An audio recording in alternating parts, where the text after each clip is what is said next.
Je veux mon miracle aujourd'hui, aujourd'hui. Mon miracle aujourd'hui, aujourd'hui. Je ne retournerai pas les mains vides au Seigneur. Je veux mon miracle aujourd'hui, aujourd'hui. Je veux mon miracle aujourd'hui, aujourd'hui. Mon miracle aujourd'hui, aujourd'hui. Je veux mon miracle aujourd'hui, aujourd'hui. Mon miracle aujourd'hui, aujourd'hui. Que le Seigneur vous bénisse. Amen. Que le Seigneur vous bénisse. Amen. Que le Seigneur vous bénisse. Amen. Nous sommes dans la présence de Dieu et nous croyons que Dieu est au milieu de nous. Amen. Amen. Il a déjà promis, il dit là où deux sont rassemblés en son nom, il est présent. Amen. Amen. Il est fidèle à sa promesse. Il est vraiment fidèle à sa promesse. L'œuvre que Dieu nous a confiée, une œuvre qui a pour vocation la délivrance des âmes. Amen. C'est une œuvre qui a pour vocation la délivrance des âmes. Tout à l'heure, on va vous présenter le nom de l'église. Mais avant d'y arriver, nous avons besoin de comprendre une chose.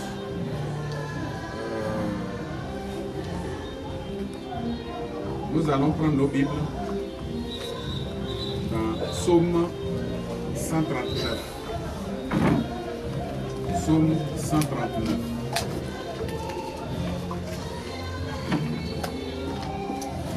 Le verset 16. Le Psaume 139, le verset 16.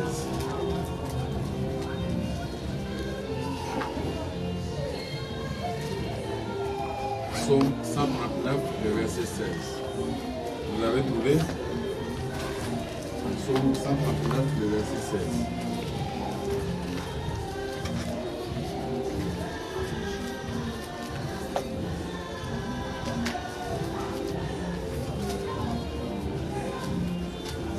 Je fais la lecture, Psaume 139, le verset 16. Quand je n'étais qu'une masse informe, tes yeux me voyaient. Et sur ton livre étaient tous inscrits les jours qui m'étaient destinés avant qu'aucun d'eux n'existe. Oui, dans certaines versions, c'est mis existant. Voilà. Dans d'autres, c'est mis existe. Donc, quand je n'étais qu'une masse informe, tes yeux me voyaient, et sur ton livre étaient tous inscrits les jours qui m'étaient destinés avant qu'aucun d'eux n'existe. Amen. Amen. Amen. Amen. Voilà ce que révèle la parole de Dieu. Ça veut dire quoi? Ça veut dire que quand chacun de nous avait commencé par prendre forme dans le ventre de sa mère, Dieu avait déjà fait un travail. Et ce travail consistait à rédiger la destinée de l'enfant qui a commencé par être formé dans le ventre de sa mère. Et qu'est-ce que Dieu a écrit? Il a écrit ce que chacun sur cette terre devait être. Ce que chacun devait être. C'est ce que Dieu a écrit. Et souvent, il y a des gens qui croisent des difficultés énormes, terribles dans la vie, qui ne trouvent pas de solution à ces difficultés et qui se demandent, mais moi-même là, qu'est-ce que j'ai fait à la vie? Et puis pour moi, elle est comme ça. Il lutte, ça ne va pas. Il lutte, ça ne va pas. Il lutte, ça ne va pas. Il va à l'église, on dit, il faut prier. Il faut prier. Il faut prier. Il y en a qui ont prié, jeûné, prié, jeûné, prié, jeûné, prié. Ils se sont rendus compte que ça ne va pas. C'est compliqué pour eux. Mais pourquoi?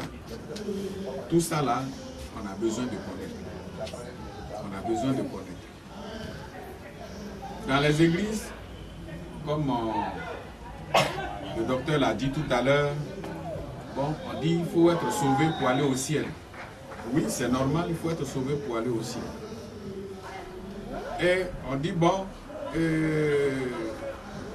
heureux les pauvres, parce qu'ils seront sauvés.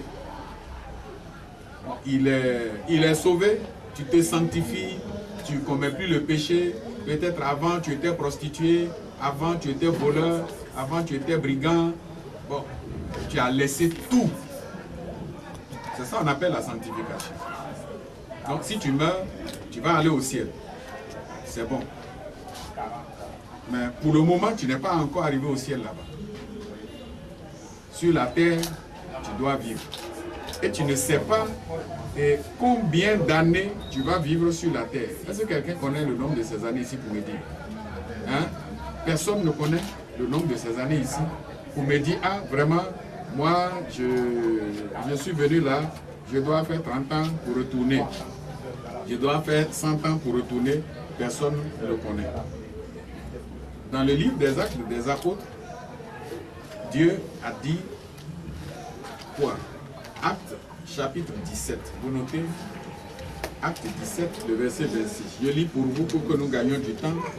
Il a fait que tous les hommes sortis d'un seul sang habitent sur toute la face de la terre, ayant déterminé la durée des temps et les bornes de leur demeure. Ayant déterminé la durée des temps et les bornes de leur demeure. Alléluia. Alléluia. Ça veut dire que Dieu a fait quoi? Ça dit que Dieu a déterminé la durée du temps de chacun sur la terre. Dieu aussi a tracé les bornes pour chacun. C'est pourquoi nous sommes nés en Afrique ici. Est-ce qu'il y a quelqu'un parmi nous ici qui a dit, bon, moi je vais naître en Afrique et puis il est né en Afrique? Non. Non. Il y a d'autres qui sont nés en Europe, il y a d'autres qui sont nés en Amérique. Il y en a qui sont nés en Afrique et qui ont refusé l'Afrique et qui ont dit, c'est en Europe, ils vont partir. Mais le passage nous dit que si Dieu, lui, dans ta destinée là, n'a pas dit que c'est en Europe là-bas que tu vas aller réussir là, hein? Tu peux quitter l'Afrique ici pour aller en Europe. Tu vas faire l'Europe là pendant 1000 ans, mais ça ne va pas marcher parce que au moment où il rédigeait ta destinée là, il a déjà tracé des limites, des bornes. Et c'est ce que Psaume 139, verset 16 nous dit. Nous dit que quand j'étais encore une masse informe, tes yeux me voyaient. Et sur ton livre étaient tous inscrits les jours qui m'étaient destinés, avant que ces jours-là ne commencent. Ce qui veut dire que nous tous qui sommes ici ce matin-là, c'est pas ce matin que Dieu va se lever, bon, pour réfléchir jusqu'à pour dire bon. Monsieur Seri là, qu'est-ce que je vais faire pour lui aujourd'hui? C'est pas comme ça se passe. C'est pas aujourd'hui Dieu va se lever pour dire, ah, vraiment le pasteur Katipé là, qu'est-ce que je peux faire pour lui? C'est pas comme ça se passe.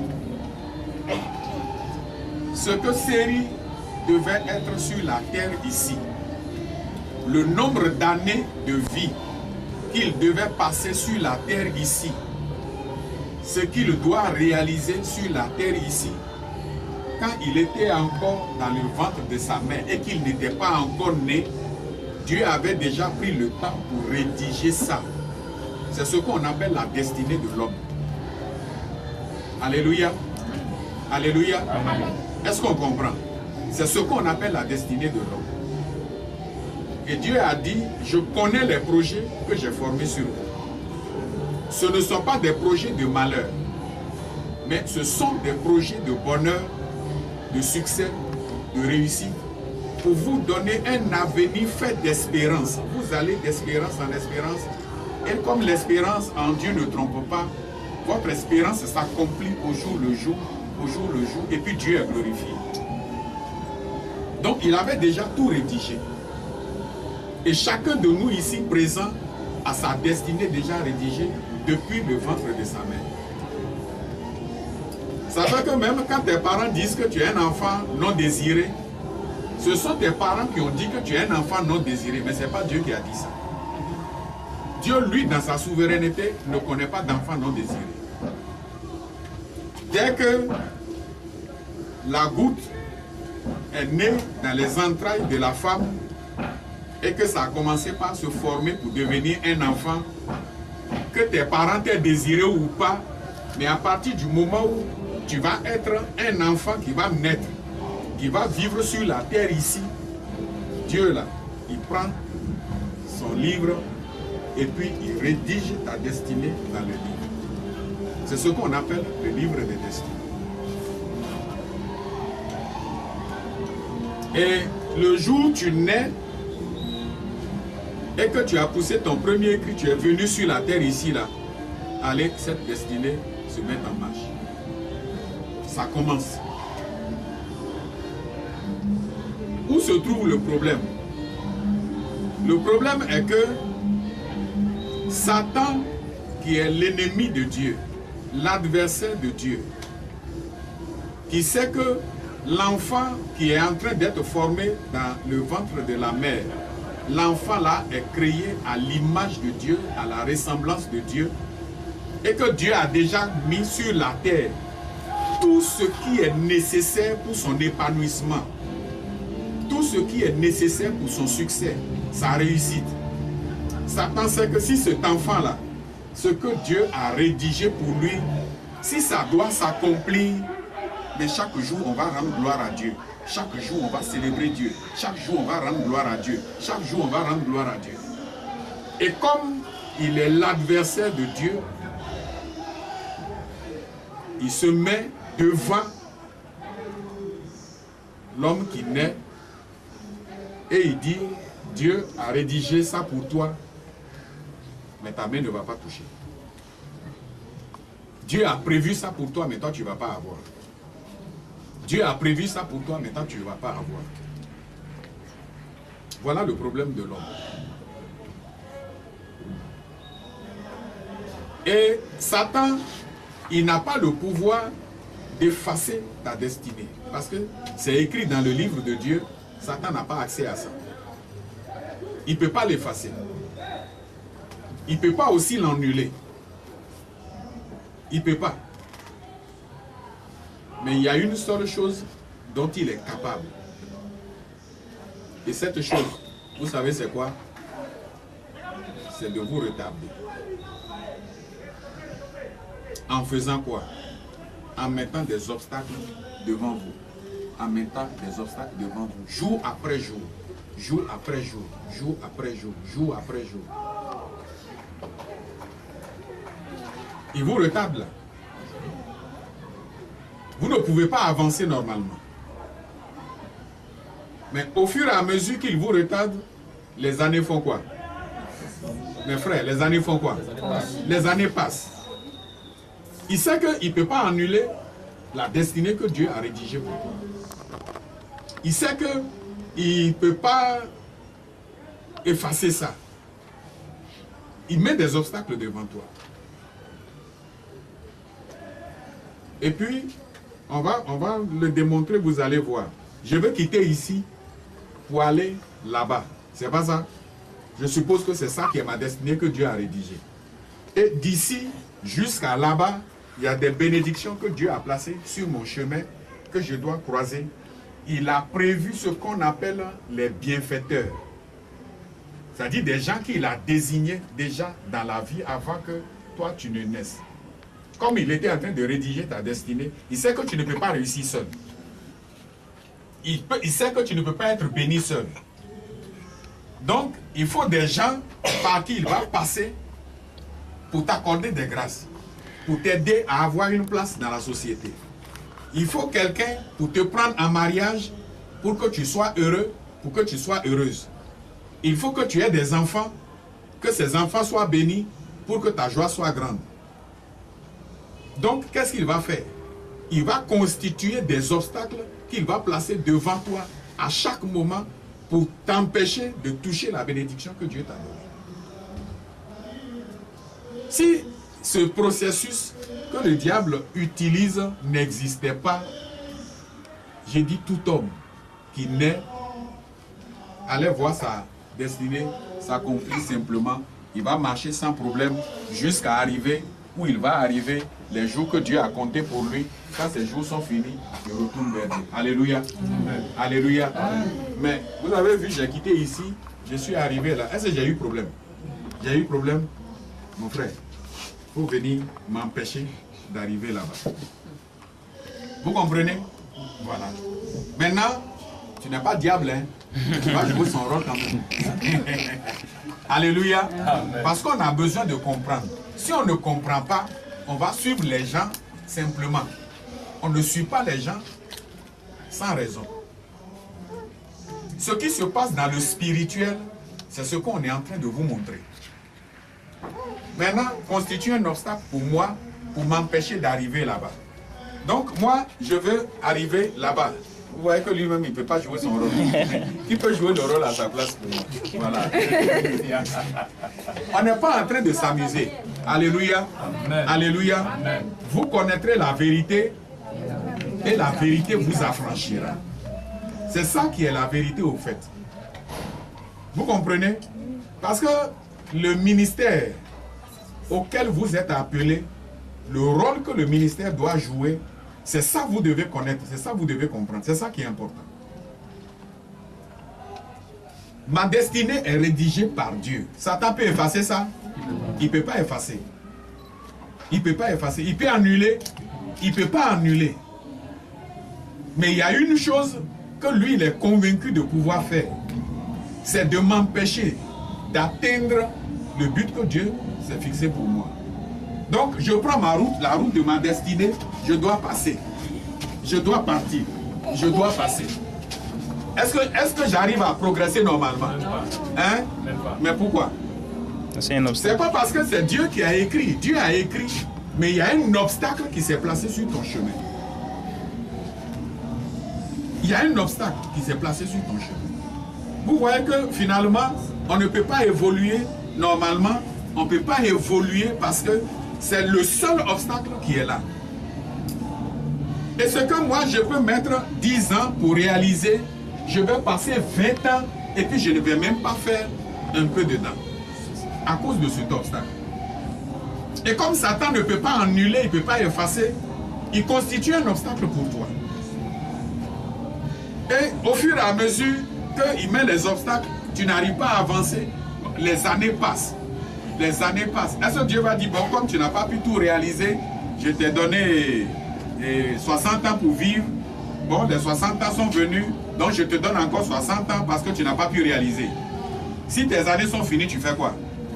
Tu rentres. Si tes années sont finies, tu rentres. Sans rien réaliser dans la destinée que le Dieu souverain a rédigée pour toi. Sans rien réaliser. Bon, tu arrives là-bas, est-ce que Dieu va dire pourquoi tu es venu? Il ne va pas dire pourquoi tu es venu, il dit bon, c'est ça, il faut t'asseoir. Il y en a même là, Satan délègue des sorciers pour mettre sur leur chemin. Et ils font des pactes avec Satan pour dire, lui là, il ne va pas réussir. Ce n'est pas Dieu qui a dit que tu ne vas pas réussir. Ta réussite est déjà rédigée par Dieu. Mais ils vont faire des pratiques. Ils vont évoquer les esprits. Ils vont faire des libations, des sacrifices. Pour dire à des démons, des esprits, mettez-vous derrière lui. Dans 1 Corinthiens, le chapitre 10, versets 19 et 20, la Bible dit quoi? Que ce qu'on sacrifie, 1 Corinthiens 10, versets 19 à 20, que ce qu'on sacrifie, ce n'est pas à Dieu qu'on le sacrifie, mais à des démons. Donc quand nos parents qui ne connaissent pas Dieu, ils font un sacrifice à une idole, ou bien à une rivière, à une forêt sacrée, à un bois, à une montagne, à un caillou, pendant que le féticheur est en train de prononcer des incantations, il tue poulet, il tue mouton, il verse le sang, il prononce des incantations. C'est des esprits qu'il appelle les démons. Et on dit aux démons, cette fille-là, elle va grandir, mais elle ne va jamais se marier, elle ne va jamais faire enfant. Donc mettez-vous derrière. Les démons se mettent derrière toi, mais quand tu marches, est-ce que tu les vois? tu ne les vois pas. Mais eux, ils sont en train de faire leur travail dans ta vie. Ils sont en train de faire leur travail pour retarder la bénédiction que Dieu t'a réservée. Voilà ce qui se passe. Voilà ce qui se passe. Et c'est ce qui arrive à tous les niveaux. Jésus est venu, il a donné le pouvoir aux chrétiens de combattre le diable, de briser tous ses pactes et ses liens. Mais aujourd'hui, les chrétiens, ils ne sont pas dans ce combat. On dit qu'il faut prier seulement. Il faut prier seulement. Il faut prier. Et puis bon, le chrétien là, il prie. Ah Seigneur, tu vois ma situation. Seigneur, il faut penser à moi. Seigneur, je souffre beaucoup. Ce n'est pas la prière que Jésus a dit aux gens de faire. Je souffre. Je souffre. Est-ce que Dieu ne voit pas que tu souffres? Il voit que tu souffres. Mais ce qu'il t'a dit de faire là, est-ce que tu fais? Il a dit de faire quoi? Je vous ai donné le pouvoir de marcher sur les serpents, sur les scorpions, sur l'aspic, sur toute la puissance de l'ennemi et rien ne pourra vous nuire. C'est-à-dire qu'on a reçu le pouvoir de faire quoi? De combattre cet obstacle qu'on vous a montré tout à l'heure. C'est ça qui est le rôle du chrétien. Sinon, il n'y a rien d'autre. C'est le combat spirituel. Parce que si cet ennemi-là ne s'était pas planté sur ton chemin, tu n'aurais aucune difficulté à évoluer. Maintenant, il y a un obstacle sur ton chemin. Tu dois faire quoi? Il faut détruire l'obstacle qui est devant toi. C'est tout. Il faut détruire cet obstacle. Et c'est par la prière. Il faut détruire l'obstacle. Si l'obstacle est détruit, c'est fini. Tu es libéré. Tu vas avancer. Tu vas avancer. Et quand vous prenez le ministère de Jésus, ça a été du début jusqu'à la fin le ministère du combat spirituel. Le Fils de Dieu a paru afin de faire quoi? De détruire les œuvres du diable. Il était venu pour autre chose. Il était venu pour autre chose. Non, il n'était pas venu pour autre chose. Il était venu pour faire quoi? Pour détruire les œuvres du diable. Et si vous suivez le chemin que le Seigneur a parcouru, ce chemin-là est fait uniquement de délivrance, de guérison, de prodiges, de miracles. Et quand il dit le royaume de Dieu est descendu vers vous. Le royaume de Dieu est descendu vers vous. Le royaume de Dieu est descendu vers vous. Une fois que le royaume de Dieu est descendu vers vous, là, il n'y a pas d'obstacle qui peut être sur votre chemin. Quand Jean-Baptiste était en prison, et qu'à un moment donné, il a commencé par douter, il a envoyé des disciples vers Jésus pour dire, allez lui demander si c'est vraiment lui qui est le Messie ou bien si on doit en attendre un autre. C'est quelle réponse Jésus lui a envoyé? Jésus a dit, d'abord ceux qui sont venus, qui ont posé cette question-là, Jésus les a laissés, ils sont là, il n'a pas répondu et Jésus a continué de chasser les démons, de guérir les malades, de purifier les lépreux, d'ouvrir les yeux aux aveugles. Et puis ils sont là, ils attendent. Parce qu'ils doivent attendre une réponse pour aller donner à Jean-Baptiste en prison. Jésus a continué jusqu'à quand il a tourné, il leur a dit, vous avez vu, allez dire à Jean-Baptiste que les aveugles voient, les sourds entendent, les muets parlent, les morts ressuscitent. C'est tout, c'est ce qu'il a répondu. Il n'a pas dit oui, je suis vraiment le Messie. On ne doit pas attendre un autre. Parce que le rôle du Messie, c'était pour venir délivrer les captifs. Alléluia. Amen. Alléluia. Amen. Quand il est rentré dans la synagogue à Jérusalem, l'Écriture dit quoi? Le jour-là, on lui a donné le livre. Et quand il a ouvert le livre, c'est le passage d'Ésaïe que nous retrouvons dans Luc 4, 19 à 20. C'est ça, il a pris et il leur a dit quoi?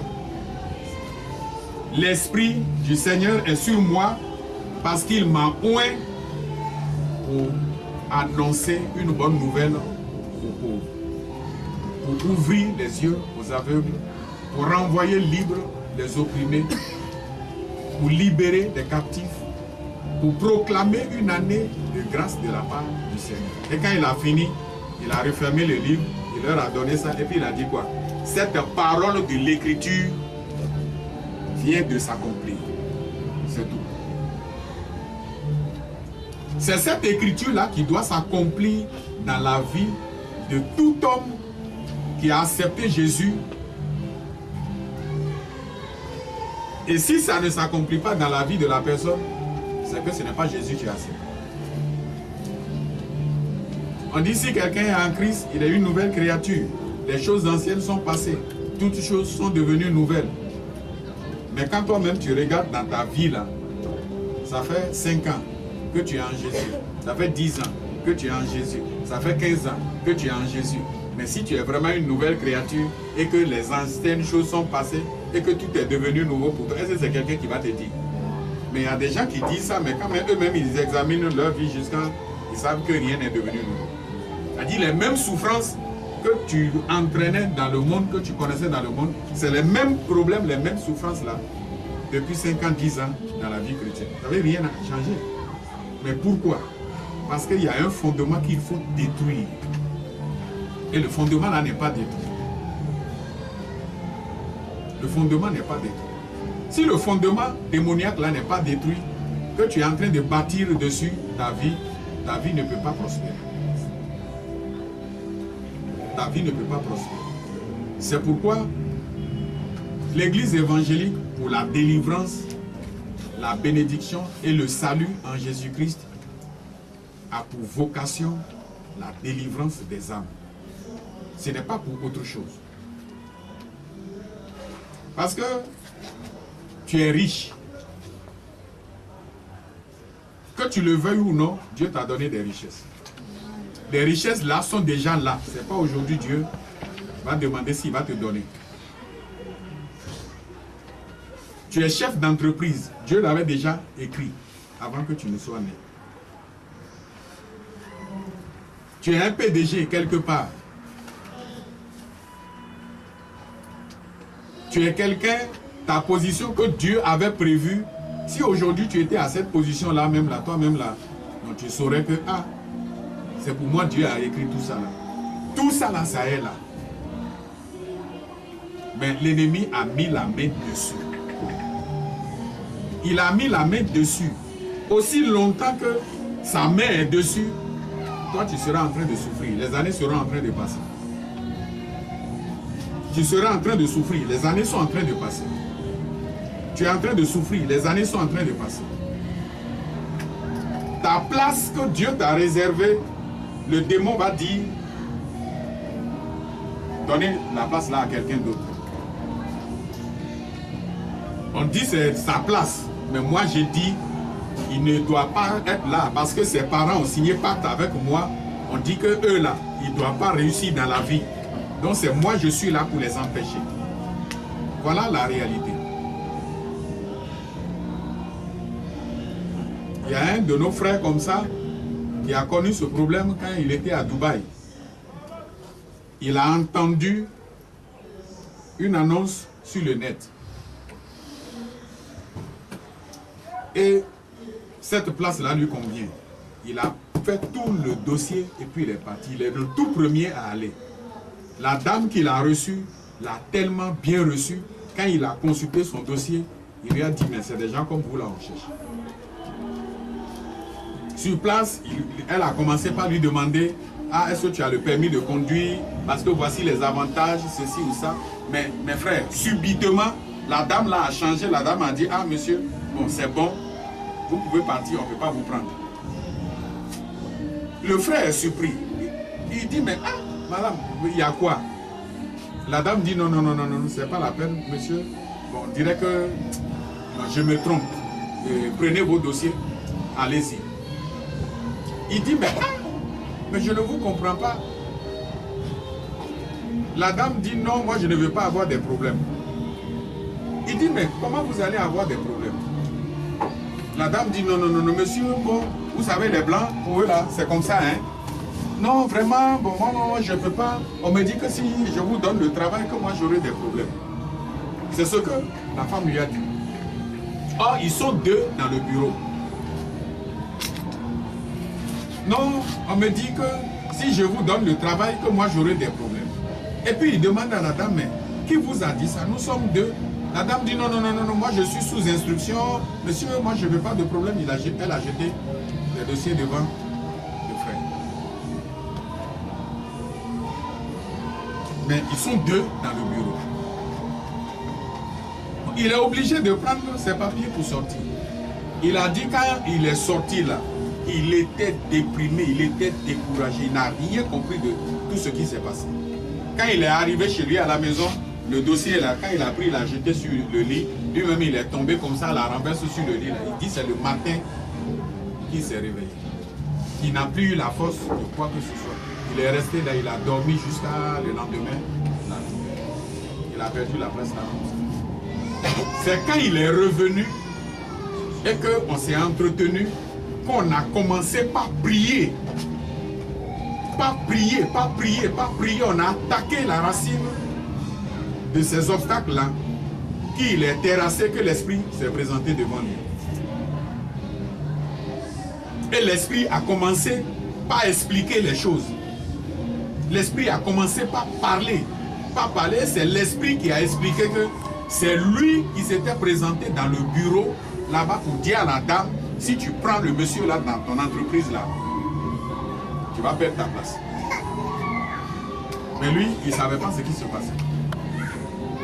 Parce que même si vous quittez, si vous allez à Paris, vous quittez, si vous allez à New York, l'esprit là, on l'a mis derrière vous. Il fait quoi?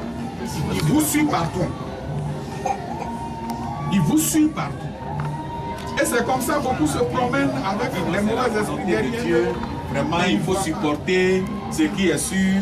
Et Dieu là, un jour, il fera quelque chose. Hein? Bien aimé, prends courage. Et puis Dieu est assis là, il regarde jusqu'à il dit, ah bon? J'ai dit, moi je suis enfant de Dieu.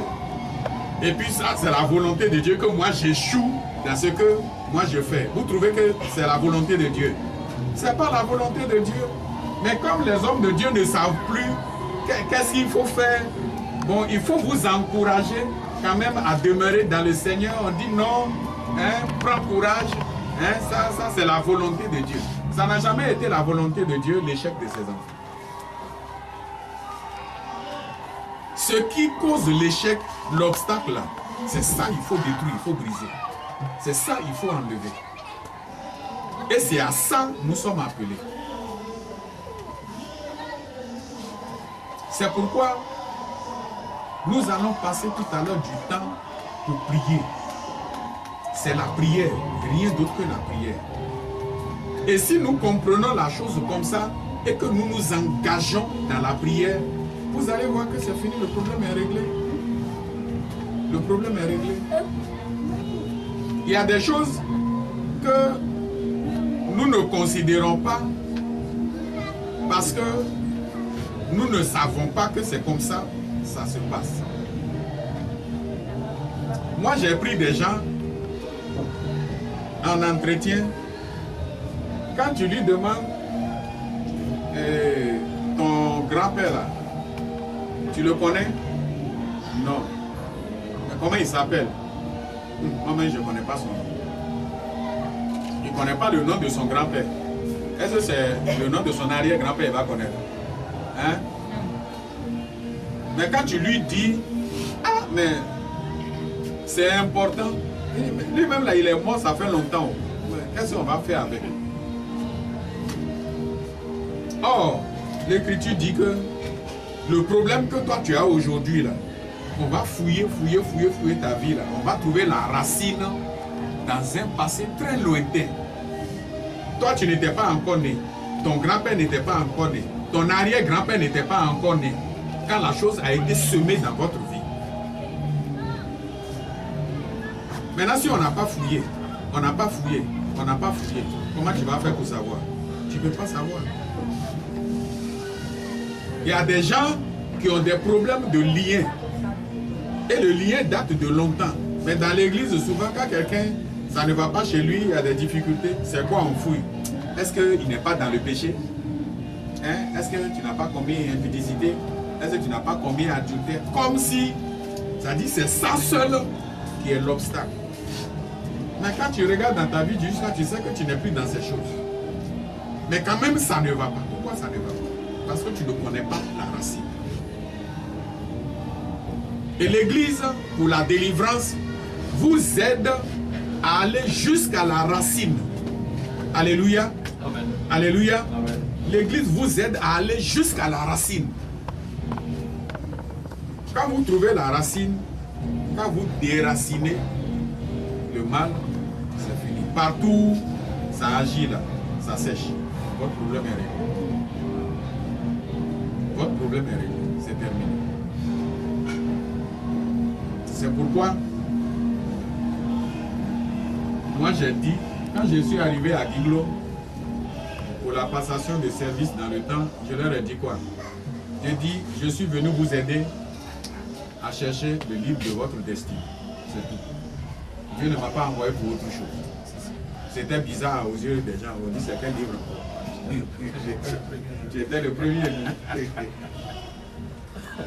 J'ai dit, je suis venu vous aider à chercher le livre de destin. Qu'il y a un livre. Je ne parle pas de la Bible.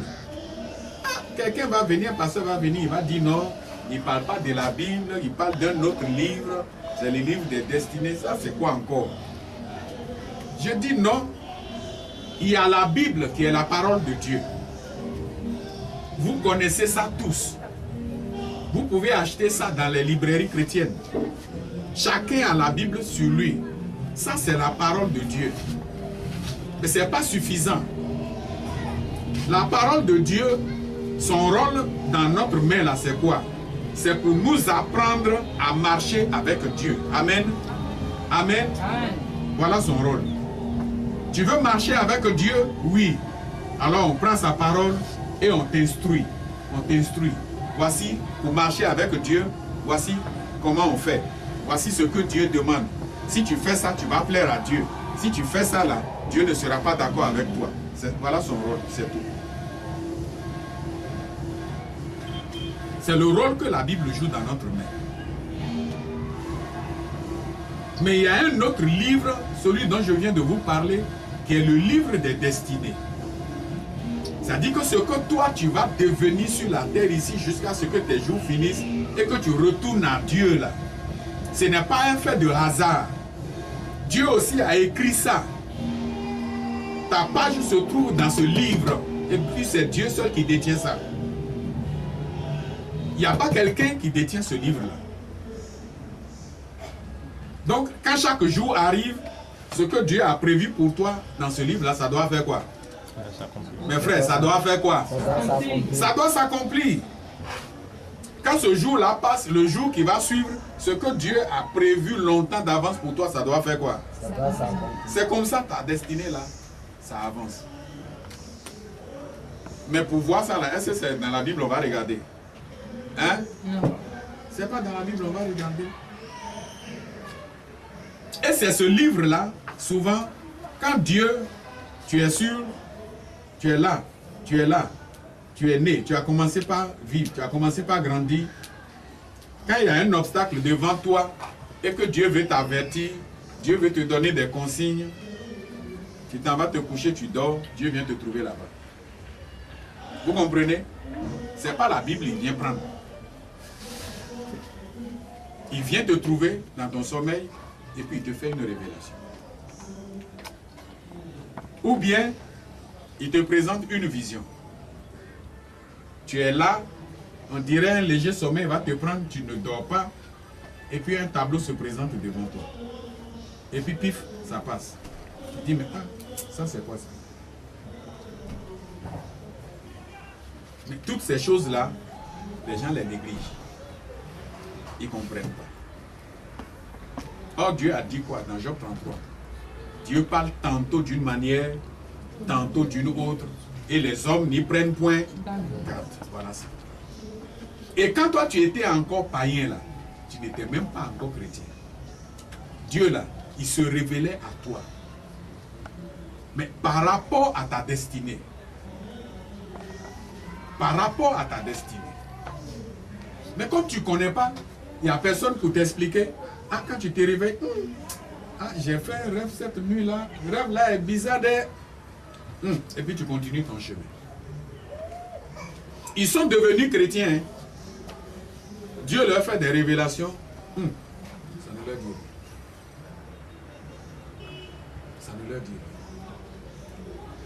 C'est par rapport à tout ça, Dieu doit nous éclairer. C'est par rapport à tout ça, Dieu va nous éclairer. J'ai un frère un jour qui est venu me voir et on causait, il a dit, ah vraiment pasteur, j'ai fait un cauchemar terrible cette nuit.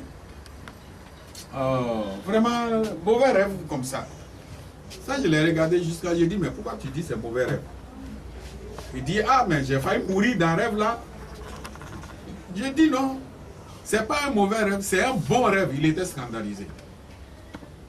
Ah, pasteur aussi. Mais comment moi, ce que moi j'ai vécu un rêve là, j'ai failli mourir. Pasteur va dire c'est un bon rêve. C'est ça, je lui ai dit oui. C'est comme ça les chrétiens se comportent.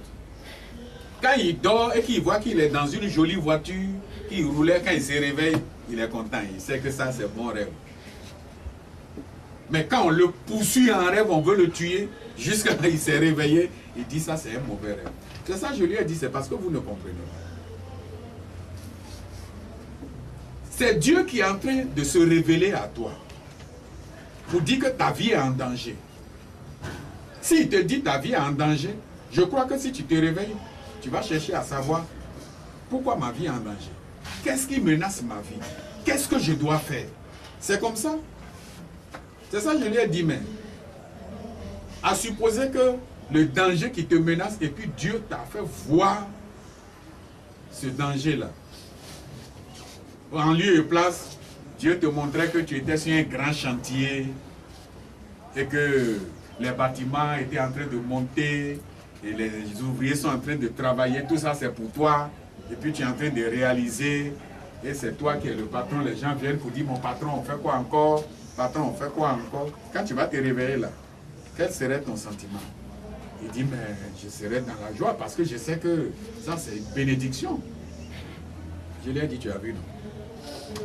Oh, toi, ta vie est menacée. Ce n'est pas qu'il y a un bonheur qui vient pour toi. Maintenant, si Dieu va t'avertir pour dire que ta vie est menacée, là, il ne peut pas te montrer que tu es sur un grand chantier, tu es en train de réussir. Il faut qu'il te montre que ta vie est menacée. Pour que tu te lèves dans le combat spirituel, pour affronter cette menace, pour détruire ça, et puis même, c'est fini. Donc, on ne veut pas accepter ce que Dieu nous dit. On ne veut pas supporter ce que Dieu nous dit. C'est pourquoi on a des problèmes. Donc, mes bien-aimés, l'Église a pour rôle de détruire les œuvres du diable. Une fois que les œuvres du diable sont détruites, c'est l'épanouissement. C'est l'épanouissement. C'est pourquoi le nom de l'Église, c'est Église évangélique pour la délivrance, la bénédiction et le salut en Jésus-Christ. Église évangélique pour la délivrance. C'est ça qui est son rôle. La délivrance. La bénédiction et le salut en Jésus-Christ. C'est-à-dire, s'il n'y a pas de délivrance, il n'y a pas de bénédiction. S'il n'y a pas de délivrance, il n'y a pas de salut. C'est comme ça. Donc, si on va le traduire autrement, c'est l'Église évangélique pour la délivrance qui conduit à la bénédiction et au salut en Jésus-Christ. C'est ce que ça veut dire. Il faut forcément passer par la délivrance. Quand Jésus a prié, il a jeûné 40 jours, 40 nuits et il est rentré dans le ministère. Suivez ses traces partout. Il n'a pas fait autre chose. C'est les guérisons, c'est les délivrances, la résurrection. C'est tout ce qu'il faisait. Ou bien il faisait encore autre chose. Il faisait autre chose, il n'y avait pas autre chose. Il n'y avait pas autre chose. Il a choisi ses disciples, il les a préparés. Quand il a vu qu'ils ont commencé par comprendre un peu, c'est quel travail il leur a donné. Il a commencé par les envoyer deux pour dire quoi? Allez-y, et puis faites quoi? Dites aux gens, le royaume des cieux est proche de vous. Guérissez les malades, purifiez les lépreux, ressuscitez les morts. C'est tout. Et puis eux aussi, ils sont partis. Ils ont commencé par expérimenter. Il n'y a pas autre expérience en dehors de lever l'obstacle qui est sur notre chemin. Ils sont partis, ils ont prié partout, ils sont revenus. Avec joie, ils ont dit, ah mais maître, même les démons nous sont soumis en ton nom. Jésus a dit, moi-même là, je faisais quoi? Je voyais Satan tomber du ciel comme un éclair. C'est comme ça. Il n'y a pas autre chose. C'est ça qui est l'obstacle. Donc c'est pour lever l'obstacle. Et ce que vous allez rencontrer sur votre chemin, comme ce sont des mauvais esprits que le diable a mis derrière les uns et les autres pour vous fatiguer, quand vous allez commencer par prier véritablement, par combattre véritablement, les esprits vont se manifester. C'est ça que nous voyons souvent dans tous les programmes. Les gens sont terrassés, ils crient, on les ramasse, on les envoie, on prie, sors au nom de Jésus, sors au nom de Jésus. Sors. Quand il ouvre les yeux, allez, on sait qu'il est délivré. Mais le fond que les gens ne comprennent pas, pourquoi il est tombé? Et puis il est tombé, il s'agite, il crie, il fait des tapages, on l'attrape. Et souvent, 2, 3, 4, 5 personnes vont attraper une seule personne là. La personne va les projeter. Ils vont tous tomber, ils vont se relever, ils vont le prendre. On est en train de prier, il est en train de crier. Mais qu'est-ce qui se passe? Le démon qui est dans sa vie là, c'est que c'est sa propriété privée. Moi, j'ai fait la délivrance d'un frère. Un frère de 66 ans. Qui a eu 20 ans de conversion. C'est un ancien ou bien c'est pas un ancien? Hein? Un doyen. Il est âgé, il a 66 ans au moment où on faisait la délivrance. Et lui-même là, il a été chrétien pendant 20 ans. Et il a travaillé à la délivrance des âmes pendant 17 ans lui-même. C'est-à-dire que lui-même là, pendant 17 ans là, il priait pour les gens pour chasser les démons, pour que les démons partent, pour que les gens soient heureux. Mais lui-même là, 20 ans de conversion, quand on l'a pris, après l'entretien, quand on a commencé par prier, il est tombé là. Vous savez ce que le démon disait? C'est sa maman qui m'a adoré. C'est ce que je veux que vous reteniez. Le démon qui a fait que cet homme ne pouvait pas réussir dans la vie, là, il était chrétien, il était vraiment engagé. Il était très engagé. Il soutenait les hommes de Dieu, il soutenait l'œuvre de Dieu par les maigres moyens qu'il avait. Mais c'est quelqu'un qui était vraiment pauvre. Il était très courageux. Mais il ne pouvait pas réussir. Parce que toute sa bénédiction là, le diable avait mis la main dessus. Le diable ne t'empêche pas d'aller à l'église. Et puis il ne va pas t'empêcher d'aller à l'église. Il dit va à l'église. Mais tes bénédictions là, moi je les garde, tu ne peux pas mettre ton main dessus. Le démon a dit, c'est sa maman qui m'a adoré. Comment quelqu'un de 66 ans là, est-ce que sa maman a 66 ans? Et puis l'adoration que sa maman a eu à faire longtemps avant lui de le mettre au monde là. Ces démons-là, ce sont eux qui contrôlent sa vie. Et qui disent, c'est sa maman qui nous a dit de veiller sur lui. Et on a commencé par prier, prier. C'est quel pacte qui a été signé? C'est quel pacte? C'est quel pacte? C'est quel pacte? Dieu ouvre ses yeux. Voilà un canari qu'on a préparé. Et puis on a mis son nom de canari là. Ils ont mis dans une eau, l'eau que les gens adorent. Quand lui-même, Dieu a ouvert ses yeux, quand il a vu ça, il a commencé par pleurer. On lui a dit, on ne pleure pas. Allez, au nom de Jésus. Dis à ton nom de sortir du canari. Il a vu des choses terribles. Le démon là, qui agit dans la vie de l'homme pour l'empêcher d'avancer, comme on vous a dit là, il ne joue pas haut. Et puis il a un droit. C'est ce que vous devez savoir. Il n'agit pas par plaisir. C'est quelqu'un qui lui a donné autorité et pouvoir. Donc lui, il s'appuie dessus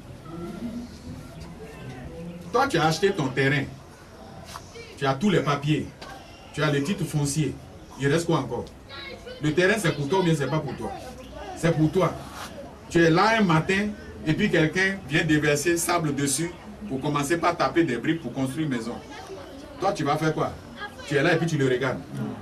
Hein? Non. Tu réagis. Tu vas lui demander, mais monsieur, il y a quoi? Il dit non, le terrain c'est pour moi. Aïe, c'est pour toi comment? Tu as les papiers? Moi je suis sur ce terrain, c'est pas aujourd'hui. Tu ne peux pas construire comme ça. Et c'est ce que les chrétiens ne comprennent pas. Nous là, nous tous là, on était esclaves du diable. Nos parents, nos ancêtres qui nous ont mis au monde là, est-ce qu'ils connaissaient Jésus? Ils avaient adoré Jésus. C'est les fétiches ils ont adoré, c'est les montagnes ils ont adoré, c'est les bois ils ont adoré. Et ils ont dit au bois, je te confie moi et toute ma famille. Il faut veiller sur nous. Oh démon, le démon est derrière l'idole là. Le démon se met derrière toi. C'est fini. Maintenant toi tu viens dire que tu as trouvé Jésus et que vraiment c'est fini, tout est fini. Mais Satan voit ça comme une foutaise. Il voit ça comme une foutaise. J'ai fait la délivrance d'une sœur. J'ai demandé au démon, tu ne sais pas qu'elle est chrétienne? Le démon a répondu. Il dit, moi je sais qu'elle est chrétienne, mais ça n'a rien à voir avec ce que sa maman et nous, on a compris. Vous comprenez? Ça n'a rien à voir. Ça n'a rien à voir. Je vous rends ce témoignage pour que vous compreniez que votre vie qui est là comme ça, là, vous devez fouiller véritablement autour de cette vie-là. Pour savoir depuis que cette vie-là a commencé là, qu'est-ce qui a existé. Le frère qui a rendu témoignage tout à l'heure, quand j'étais à Abobo 5, j'ai fait une délivrance devant lui, lui-même il a failli devenir fou. La délivrance de Nadège. Ils sont dans le même village. Ils sont des villages voisins. Bon, cette soeur-là, Satan a dit, 1, elle ne va pas travailler. 2, elle ne va pas se marier. 3, elle ne va pas faire d'enfants. C'est le pacte qui est signé. Toute sa vie, la fille-là, elle a vraiment souffert. Elle a souffert. Quand on dit quelqu'un souffre, elle a souffert. Quand j'arrivais sur l'église, elle s'apprêtait à quitter. Et ça, je lui ai dit non, il ne faut pas quitter. Il faut laisser, tu vas voir la main de Dieu. Bon, bon gré, mal gré, elle a dit bon, j'ai compris, pasteur. Et puis, j'ai commencé par l'aider. On a commencé par prier, Un jour, Dieu lui a fait une révélation. Elle dormait et elle dit dans son songe, elle a vu que j'étais sur la chair. Et puis devant la chair là, il y avait plein de bagues de mariage. Groupées comme ça devant la chair, mais tout est rouillé. Tout est rouillé. Et puis, elle dit, on me donne les bagues là. Je dois nettoyer les bagues. Elle dit, pasteur, tu faisais ça doucement. Tu prenais tout ton temps pour nettoyer. Tu prenais tout ton temps pour nettoyer. Et puis moi-même là, j'ai regardé, j'ai dit, pasteur aussi, lui-même il prend tout son temps comme ça. C'est quand il va arriver sur pour moi. Et puis elle s'est réveillée. Et on est dessus. On est dessus. On est dessus. Les esprits étaient vraiment derrière cette sœur-là. J'avais d'autres sœurs qui quittaient d'autres régions de la ville ici pour venir passer le temps avec moi pour jeûner et prier. J'ai dit, les sœurs qui sont venues d'ailleurs, d'une autre communauté, qui ont dormi avec elles dans la même chambre là. Le matin, il y a une qui m'a approché qui a dit, vraiment pasteur, ta fille là, elle n'est pas simple. Je n'ai pas dormi toute la nuit. Voilà ce qui s'est passé. Comme moi aussi je savais ce qu'elle vivait. J'ai ri, j'ai dit ça va aller.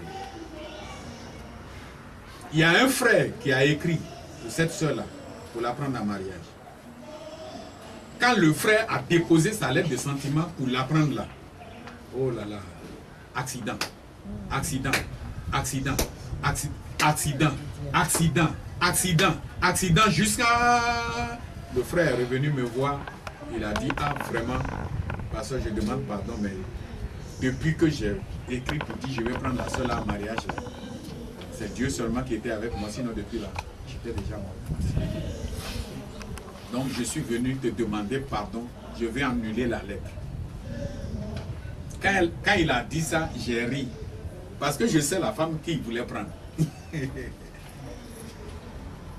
J'ai dit, j'ai compris, il n'y a pas de problème. Je suis allé, j'ai pris le dossier du mariage et puis je lui ai donné.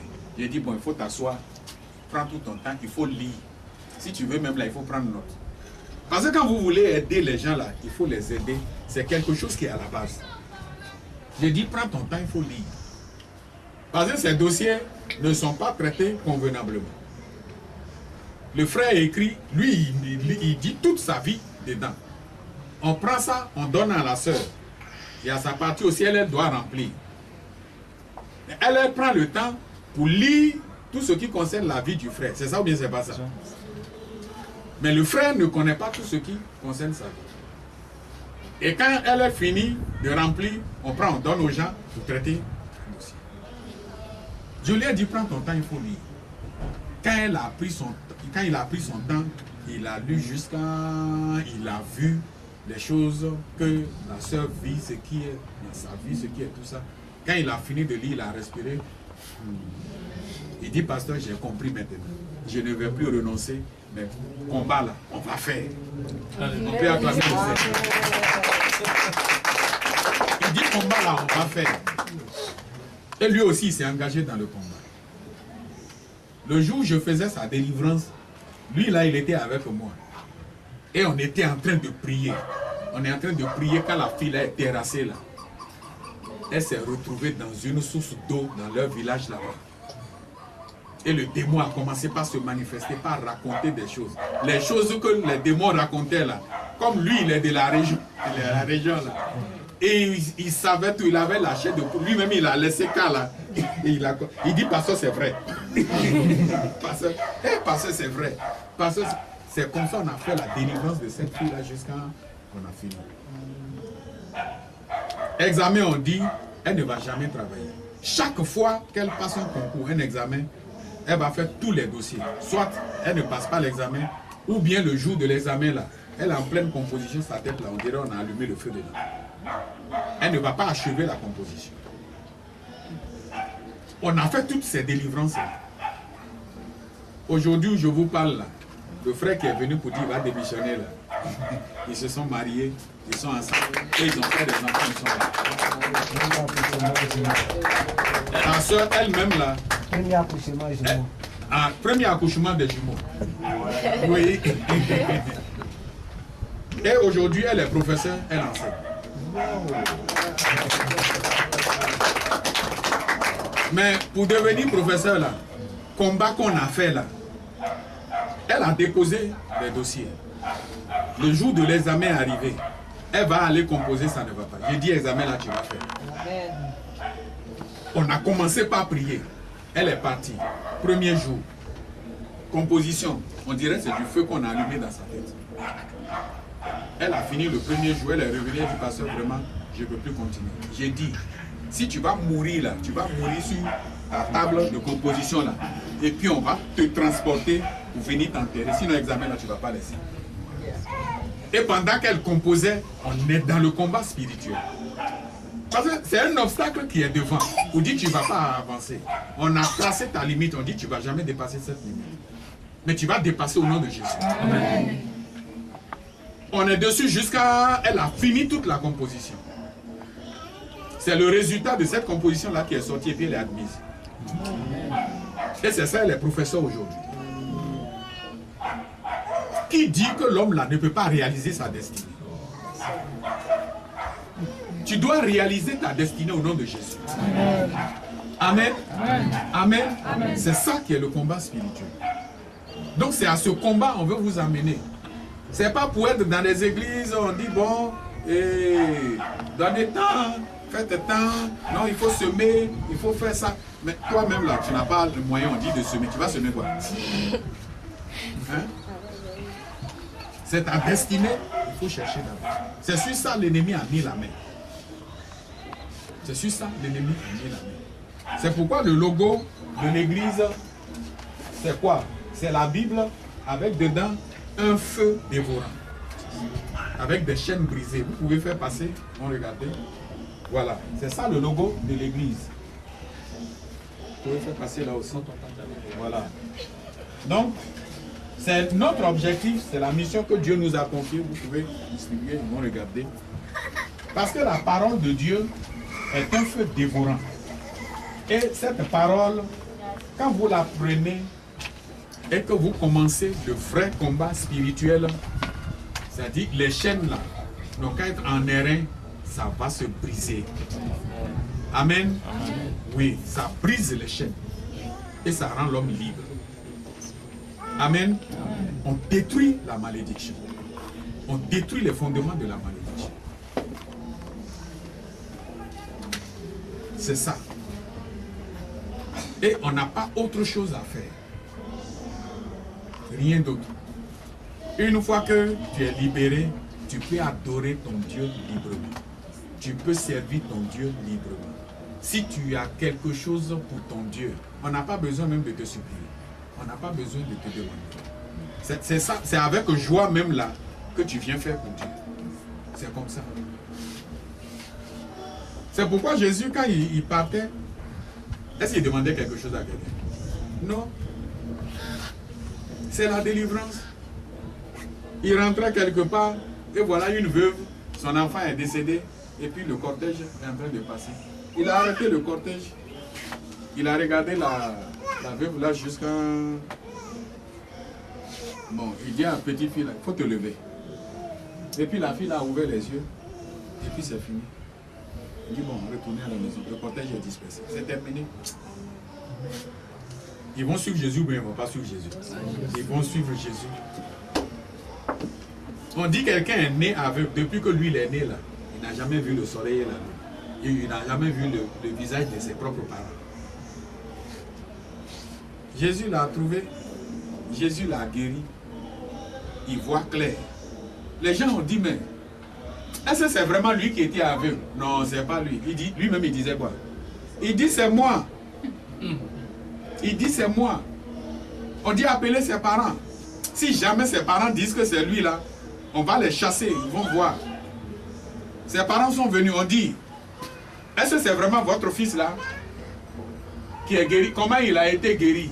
Ils ont dit, ah, ce qui est sûr, nous on sait que c'est notre fils là. C'est lui qui est là, mais comment il a été guéri là? On ne sait pas. Lui-même il est grand, il n'a qu'à parler. C'est ça. Il est mieux placé pour rendre témoignage. Les gens ont tout fait pour fermer sa bouche. Est-ce que ça a marché? Non, parce qu'il sait ce que Dieu a fait pour lui. C'est ça les témoignages. C'est ça les témoignages. Et vous aurez de grands témoignages à rendre. Amen. Amen. Amen. De grands témoignages à rendre. Mais c'est parce qu'on ne connaît pas le fond, on ne connaît pas le secret. C'est parce qu'on ne connaît pas. Le dernier passage, et puis nous allons passer à la prière. Le dernier passage. Notez Hébreux chapitre 7, versets 9 et 10.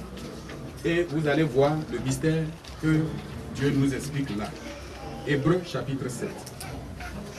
Et puis nous allons prier. Versets 9 à 10. Là, qu'est-ce que Dieu nous révèle? Hébreux chapitre 7, verset 9 à 10. De plus, Lévi qui perçoit la dîme l'a payé pour ainsi dire par Abraham. Car il était encore dans les reins de son père lorsque Melchisédek alla au-devant d'Abraham. Lévi qui perçoit la dîme l'a payé pour ainsi dire par Abraham.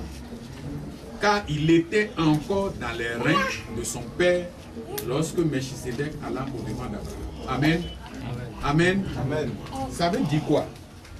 C'est un mystère profond que nous devons tous prendre en compte. Lévi, qui perçoit la dîme, l'a payé pour ainsi dire par Abraham. Ça veut dire que ce n'est pas Lévi lui-même là qui a pris dîme là comme ça pour donner à Melchisédek. Mais on dit qu'il a donné la dîme là à Melchisédek par l'intermédiaire d'Abraham. Et il explique pour dire que parce qu'il était encore dans les reins de son père, lorsque son père est allé payer la dîme à Melchisédek. Or, si vous prenez les généalogies, vous allez voir que Abraham, qui est première génération, a engendré qui? Isaac. Isaac, deuxième génération. Isaac, deuxième génération, a engendré Jacob. Jacob, troisième génération. On est d'accord? Jacob, troisième génération, a engendré Lévi, qui est quatrième génération. Vous comprenez? Donc, même si on dit qu'une génération va faire 100 ans, ça veut dire qu'il y a au moins 300 à 400 ans entre Abraham et Lévi. Maintenant, ce que Abraham a fait, il y a de cela 300 ans, 400 ans. Est-ce qu'on peut imputer ça à Lévi pour dire que c'est Lévi qui a fait? Mais c'est ce que la parole de Dieu nous explique. Et puis Dieu explique pour dire que on dit c'est Lévi qui a fait et il va bénéficier de ses conséquences parce que c'est une bonne action. Parce que au moment où Abraham était en train de le faire, on dit lui il était où? Il était dans ses reins, c'est-à-dire il était dans son corps, il était dans son sang. Vous comprenez ce que Dieu nous explique? Hein? C'est pourquoi ce que Abraham, plusieurs générations en arrière, a posé comme acte, a été imputé à justice à Lévi, quatrième génération. Vous comprenez? Ça veut dire quoi? Vous prenez le contraire. Vous prenez le contraire. Ça veut dire que il y a de cela plusieurs générations en arrière. Si Abraham s'était prosterné devant un caillou pour lui offrir des sacrifices, vous me suivez bien? Pour lui offrir des sacrifices. Or, on vous a déjà dit dans 1 Corinthiens 10, 19, 20 que derrière l'idole, il se trouve quoi? Des démons. Et Abraham a offert des sacrifices à l'idole. Il a parlé, les démons ont pris en compte ce qu'il a dit. En ce moment-là, Lévi était où? Donc ça veut dire que Lévi aussi a fait quoi? Il a adoré. Mais Lévi, quatrième génération, est-ce que lui, il sait qu'il a adoré? Puisque lui-même, son grand-père même n'était pas né. Pourquoi on parle de lui-même? Vous comprenez? Ça veut dire que si dans votre lignée là, tes grands-parents avaient adoré un masque, c'est un exemple que je prends. Tes arrière-grands-parents ont adoré un masque. Mais est-ce que toi tu as adoré masque? Tu as dansé masque? Toi tu sais que tu n'as pas adoré masque, tu n'as pas dansé masque. Mais à la lumière de ce qu'on est en train de voir là, tu as adoré masque ou bien tu n'as pas adoré? Tu as dansé masque ou tu n'as pas dansé? Si ta maman est une danseuse de masque, au moment où elle dansait, toi tu n'étais pas encore né, mais tu as dansé masque ou bien tu n'as pas dansé? Mais maintenant tu vis des choses, tu vas dire, mais moi-même, je n'ai jamais dansé pour masque. Mais Dieu, lui, il sait que toi là, tu as servi des masques. C'est comme ça. Par le lien de sang, tu as dansé sans le savoir. C'est pourquoi le même passage de 1 Corinthiens dit, je ne veux pas que vous mangez à la table des démons. Parce que quand ils ont offert le sacrifice, ils ont préparé la viande du sacrifice, tes parents ont mangé, tes arrière-grands-parents ont mangé, c'est ça ou bien c'est pas ça? Mais en ce temps-là, toi tu étais où? Tu étais dans le sang. Tu t'es nourri de ça ou bien tu t'es pas nourri de ça? Tu t'es nourri de ça. Les démons te connaissent. Les démons te connaissent. Donc, il y a beaucoup de choses que nous ne comprenons pas. Et on pense que bon, quand on devient chrétien, c'est fini, tout est réglé. Mais frère, ce n'est pas du tic au tac. Quand quelqu'un devient chrétien, il y a un combat qu'il faut mener pour lui d'abord, pour briser les liens qui le liaient à Satan et à ses démons, pour qu'il soit réellement libre. C'est pourquoi Jésus dit, si le Fils vous affranchit, vous serez réellement libre.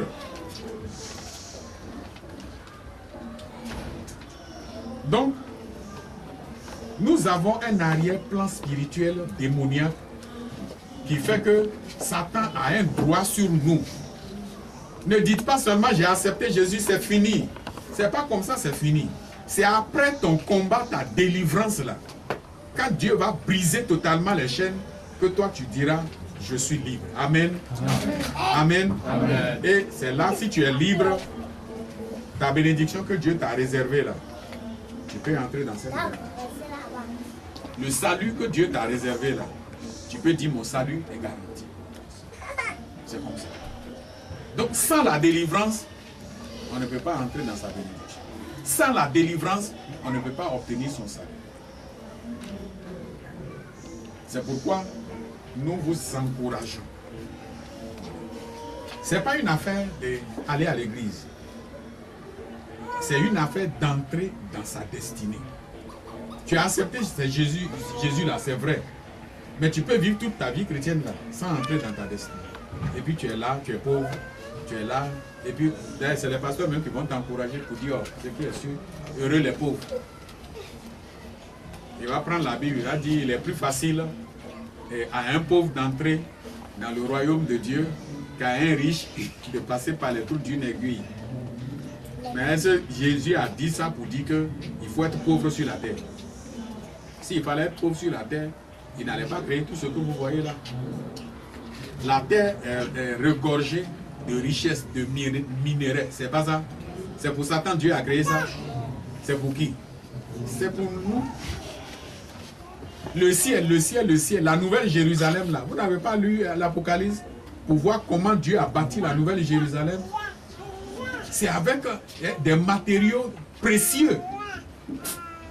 Mais toi qui es accoutumé à la pauvreté ici, tu n'acceptes pas la richesse même que Dieu t'a donnée sur la terre ici. Tu dis tu vas au ciel. C'est dans quel ciel tu vas partir? Et souvent, par manque de moyens, ta vie chrétienne même là, ça prend un coup. C'est ça ou bien c'est pas ça? Ça prend un coup. Et on nous insulte souvent, on dit c'est les rats de l'église. Voilà, c'est les pauvres qui vont à l'église. Et quand on voit effectivement là, tous ceux qui sont à l'église là, ils sont pauvres. Et ils ne savent pas pourquoi ils sont pauvres. Et on les exhorte. Ce qui est sûr, vous êtes sauvés. Alléluia. Amen. Acclamez le Seigneur. Quand le but finit, il va à la maison, il a tous les problèmes. Et le sorcier qui est là, qui a pris Pignon là, il a dit, il n'a pas dit vent à l'église. Ce n'est pas Dieu qui va descendre pour faire ça à notre place. Jésus a dit, je vous ai déjà donné le pouvoir. Donc c'est ce pouvoir-là, nous sommes appelés à vous aider à utiliser. À l'utiliser. C'est le témoignage que le docteur rendait tout à l'heure. Pour que le petit policier de Guiglo là devienne le conseiller du ministre de l'Intérieur à Abidjan ici, il a fallu qu'il comprenne que sa destinée là, il doit prendre. Et que c'est quelqu'un, un ennemi qui a mis la main sur la destinée. Mais quand il a amené le combat, c'est fini, c'est fini. Le gouvernement était pressé de l'enlever à Guiglo pour envoyer ici. Moi-même, je lui disais, j'ai dit, il ne peut pas te garder ici au camp. Parce qu'on n'a jamais entendu dans le monde entier qu'on dit qu'un policier est devenu docteur en philosophie. Et puis des gens aux États-Unis appellent. Si on prend le téléphone aux États-Unis, à Maison Blanche, on appelle le président ici. On dit, ah bon, nous avons appris qu'il y a un policier qui est devenu docteur en philosophie ici. Il est où? Nous voulons le rencontrer. On dit, mais il est à Guiglo. Le gouvernement ivoirien a perdu sa valeur. C'est vrai ou c'est faux? Je lui ai expliqué. C'est comme ça Dieu, il élève. Mais il a fallu que l'obstacle soit dégagé de son chemin. Mais il a fait quel miracle? Il a utilisé les armes que Dieu lui a données. pour combattre. Il a cru d'abord en ça. Il a d'abord cru. Quand moi j'arrivais à Guiglo, c'était un vrai philosophe.